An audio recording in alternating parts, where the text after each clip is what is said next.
அவர் சிறியவனை புழுதியிலிருந்து எடுத்து எளியவனை குப்பையிலிருந்து உயர்த்துகிறார். ஆண்டவர் நம்மை உயர்த்துகிற தேவன். அவர் சிறியவனை புழுதியிலிருந்து எடுக்கிற தேவன். வேதம் சொல்லுகிறது, மனிதனை தேவன் தேவதூதரிலும் சற்றே சிறியவனாக படைத்தார் என்று சொல்லி. இந்த மனுக்குலத்தை ஆண்டவர் தேவதூதரை விட சற்று சிறியவராகத்தான் படைத்தார். சங்கீதம் 8 நாம் இதை பார்க்க முடியும். அது மாத்திரமல்ல, அதை தொடர்ந்து சொல்லப்படும். அவனை கணத்தினாலும் மகிமையினாலும் முடிசூட்டினார் என்று சொல்லி சொல்லப்பட்டோம். நாமும் கூட நாம் சிறியவர்கள் தான். நம்மை ஆண்டவர் புழுதியிலிருந்து நம்மை எடுத்திருக்கிறார். ஆண்டவர் மனிதனை மண்ணிலிருந்து தான் உண்டாக்கினார். நாம் மண் என்று நினைவு கூறுவோம் என்று சொல்லி வேதம் சொல்லுகிறது. எளியவனை குப்பையிலிருந்து உயர்த்துகிறார். நாம் குப்பையிலிருந்து தான் எடுத்து உயர்த்தப்படுகிறவர்களாக காணப்படுகிறோம். நாம் இந்த உலகத்துல உண்டாக்கப்பட்டது மண்ணிலிருந்து, புழுதியிலிருந்து, குப்பையிலிருந்து. ஆனால் ஆண்டவரோ நம்மை உயர்த்துகிற தெய்வமாயிருக்கிறார். அவர் நம்மேல் நினைவாயிருந்து நம்மை உயர்த்துகிறார். உயர்த்தி எங்கே கொண்டு போய் வைக்கிறாராம்? அவர்களை பிரபுக்களோடு உட்காரவும் மகிமையுள்ள சிங்காசனத்தை சுந்தரிக்கவும் பண்ணுகிறார். நாம் உயர்ந்த ஸ்தானங்களிலே உட்காரவும் மகிமையுள்ள சிங்காசனத்தை சுந்தரிக்கும் பண்ணுகிறார் என்று. மகிமையுள்ள சிங்காசனம் என்று சொன்னால் என்ன? மகிமையுள்ள சிங்காசனம் என்பது ஆண்டவருடைய சிங்காசனம். ஆண்டவர் நமக்கு கொடுக்கிற சிங்காசனம். வேதத்திலே பார்க்கிறோம், எளியவராய் இருக்கிற, குப்பைகளாய் இருக்கக்கூடிய நம்மை தான் ஆண்டவர் தெரிந்து கொண்டார். சங்கீதக்காரன் சொல்லும்போது சொல்லுகிறார், நாம் சிறியவர்களாய் இருக்கும் போதுதான். அவர் தன்னை குறித்து சொல்லும்போது சொல்றார், நான் சிறுமையும் எளிமையுமானவன், கர்த்தரோ வென்றால் என் மேல் நினைவாயிருக்கிறார். நான் சிறுமையானவன் தான், நான் எளிமையானவன் தான், ஆனா கர்த்தரோ வென்றால் என் மேல் நினைவாயிருக்கிறார். ஒருவேளை தாவீதை நாம் உயர்ந்த இடத்திலே நாம் வைத்து பார்க்கிறோம். ஆனால் எத்தனை பேருக்கு தெரியாது எல்லாராலும் தாவீது மறக்கப்பட்டார் என்று. தாவீதை நீங்க கொஞ்சம் திருப்பி பார்த்தீங்கன்னு சொன்னா, ஏன் தாவீது இந்த வார்த்தைகள் எல்லாம் பயன்படுத்துறாருன்னா, அவருடைய சொந்த சகோதரர்கள் கூட தன்னுடைய தகப்பனாரும் சரியா ரெஸ்பெக்ட் போடலை. ஆகவேதான் தீர்க்கதரிசி வரும்போது அவர் தாவீதை கூப்பிடலை. அதே போல தன் சகோதரரும் அற்பமாகத்தான் பார்க்கிறார்கள். அதற்கு பின்பு நடந்த சம்பவங்களை நீங்க பார்த்தீங்கன்னா, சவுல் எப்படி தாவீதை ஓகேலான்னு தான் பார்த்தான்னு ஒழிய வேற மற்றபடி ஒன்றும் பார்க்கல.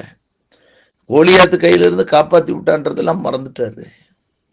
இப்படி ஒவ்வொரு காரியங்களும் பார்த்தீங்கன்னா அவர் அதான் சொல்றார், தகப்பனும் தாயும் என்னை கைவிட்டாலும் கர்த்தரோ வென்றால் என்னை சேர்த்துக் கொள்வார்ன்றாரு.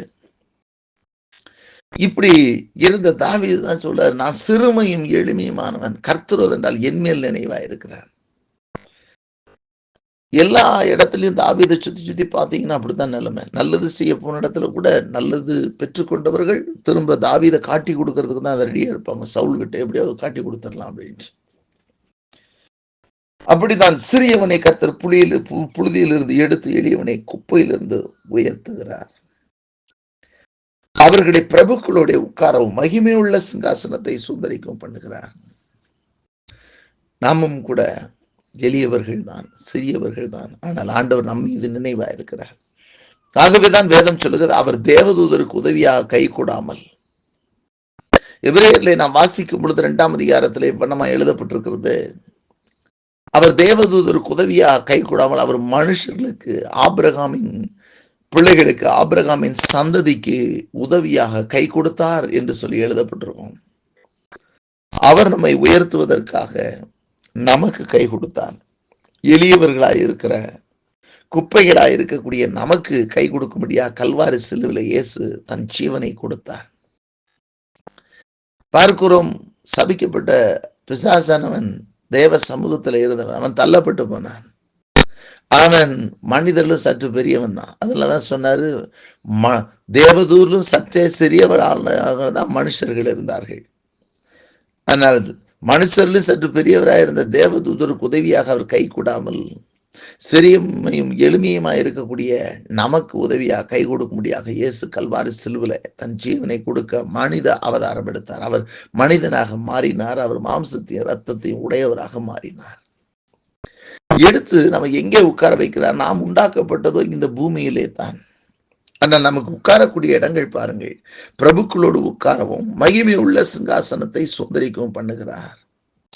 ஆகவேதான் வேதம் சொல்லுகிறது, நாம் விலையேற பெற்ற ரத்தமாய் இயேசுவின் ரத்தத்தினாலே மீட்கப்பட்ட ராஜாக்களாக இருக்கிறோம், ஆசாட்களாக இருக்கிறோம் என்று சொல்லி. வெளிப்படுத்தின விசேஷம் 1 அதிகாரம் 5 வசனம், 5 அதிகாரம் 9 வசனம், 1-6 அந்த வசனங்கள் எல்லாம் வாசிச்சு பார்த்தீங்கன்னா நம்மளை ராஜாக்களும் ஆசாலும் ஆக்கினீர் என்று சொல்லி வேதம் சொல்லுகிறது. நம்மை ராஜாக்களாக பிரபுக்களாக அவர்களோடு கூட உட்காரக்கூடிய ஒரு மேன்மையான அனுபவங்களை கர்த்தர் நமக்கு ஏற்படுத்தி தருகிறார். மகிமையுள்ள சிங்காசனத்தை சுந்தரிக்கவும் பண்ணுகிறார். இயேசு சொன்னார், நான் ஜெயங்கொண்டேன் பிதாவுடைய சிங்காசனத்தில் வெற்றிருக்கிற போது ஜெயங்கொள்ளுகிறவன் எவனோ அவனும் என்னோடு கூட என் சிங்காசனத்தில் உட்காரும்படி நான் அருள் செய்வேன் என்று சொல்லி வாக்கு பண்ணினாரே. அப்படியானால் என்ன? இயேசு கிறிஸ்து ஜெயங்கொண்ட பிதாவுடைய வலது அவர் வீற்றிருக்கிறார். அவர் வீற்றிருக்கக்கூடிய அந்த இடத்திலே நாம் உட்காரும்படியாக கர்த்தர் நமக்கும் ஒரு பெரிய கிருபைகளை ஏற்படுத்தி இருக்கிறார். ஆகவேதான் வெளிப்படுத்தின விசேஷம் 3 அதிகாரத்துல 21 வசனத்திலே நாம் அவைகளை குறித்து நாம் வாசிக்கிறோம். ஆண்டவருடைய வார்த்தை அவனமாகவே நமக்கு சொல்லுகிறது, அவர் நம்மை மகிமையுள்ள சிங்காசனத்திலே உட்கார செய்கிறவர். எபேசியர் 2 அதிகாரம் 7 வசனத்தில் வாசிக்கிறோம், அவரோடு கூட நம்மை உயிர்ப்பித்து அவரோடு கூட உன்னதங்களிலே உட்காரவும் செய்தவர் என்று சொல்லி வேதம் சொல்லுகிறது. அது மாத்திரமல்ல, இயேசு கிறிஸ்து சீசர்களுக்கு சொன்னார், நீங்கள் என் நாமத்தினாலே நீங்கள் எதை இழந்திருந்தாலும் அதை 100 அந்த பூமியில கொடுப்பேன். 12 மூப்பர்களோடு கூட சேர்ந்து நீங்களும் சிங்காசனத்திலே வீற்றிருந்து நியாயம் தீர்ப்பீர்கள் என்று சொல்லி, அவர் மகிமையான சிங்காசனத்தை அவர் கொடுக்கிறவர். நாம் எளியவர்கள் தான், நாம் குப்பைகள் தான், நாம் சிறியவர்கள் தான். ஆனாலும் கர்த்தர் நம்மேல் நினைவாயிருந்து நம்மை அந்த குப்பையிலிருந்து எடுத்து நம்மை உயர்த்தி பிரபுக்களோடு உன்னதங்களிலே வைத்திருக்கக்கூடிய பிரபுக்களோடு அதே மாதிரி அந்த மகிமையுள்ள சிங்காசனத்தில் ஆண்டவருடைய அந்த மகிமையான சிங்காசனத்தை ஏற்படுத்தியிருக்க அந்த சிங்காசனத்தில் அவரோடு கூட உட்காரவும் செய்கிற தேவனாய் இருக்கிறார். வேதத்தில் நாம் பார்க்கிறோம், பூமியில் உள்ளவைகள் அல்ல மேலானவைகளை நாடுங்கள். தேவனுடைய வலது பாரிசத்தில் வீற்றிருக்கிற இயேசு கிறிஸ்து வீற்றிருக்கக்கூடிய இடத்தில் உள்ள மேலானவைகளை நாடுங்கள் என்று சொல்லி கொலைசியர்ல நாம் வாசிக்கிறோமே. ஆகவே ஆண்டவர் நமக்கு மேன்மையான இடத்தை நமக்கு வைத்திருக்கிறார். நாம் சிறியவர்களாய் இருக்கலாம், நாம் குப்பைகளைப் போல காணப்படலாம். கவலைப்படாதீர்கள். இந்த பூமியிலே சிறியவர்களாக குப்பைகளாக எண்ணப்பட்டவர்கள் உயர்ந்த ஸ்தானத்தை ஆண்டவர் கொண்டு போய் வைத்தார். அப்படி எண்ணப்பட்டவருடைய வாழ்க்கை தான் தாவீதுடைய வாழ்க்கை உயர்ந்த இடத்திலே உட்கார செய்தது. அது மாத்திரமல்ல, யோசேப்பினுடைய வாழ்க்கையை பாருங்கள், மொர்தெக்காயினுடைய வாழ்க்கையை பாருங்கள், எஸ்தருடைய வாழ்க்கையை பாருங்கள், தானியேலுடைய வாழ்க்கையை பாருங்கள். இப்படி ஒவ்வொருவரையும் கர்த்தர் பூமியிலும் கூட உயர்ந்த சிங்காசனங்களிலே உயர்ந்த இடத்துல ஆண்டவர் பிரபுக்களோடு உட்கார வைத்தார். அது மாத்திரமல்ல, மேலும் மகிமையான சிங்காசனத்தையும் மகிமையுள்ள சிங்காசனத்தையும் சுதந்திரிக்கவும் பண்ணுகிற தேவனாய் இருக்கிறார். ஆகவே சோர்ந்து போகாமல் கர்த்தரை சார்ந்திருப்போம். நீங்கள் சிறியவர்களாய் இருந்தாலும் குப்பைகளாய் இருந்தாலும் உங்களையும் என்னையும் உயர்த்துகிறவர் கர்த்தர். மனிதன் ஒரு வேலை உயர்த்தி பிடிப்பான்னு சொன்னா எப்ப வேணாலும் கைவிட்டுருவான். ஆனால் கர்த்தர் ஒரு நாளும் கைவிட மாட்டார். கர்த்தர் எப்பொழுதும் உங்களை உயர்த்தி வைப்பார், எப்பொழுதும் மேன்மையாக வைப்பார். கர்த்தர் உங்களோடு கூட இருப்பார்.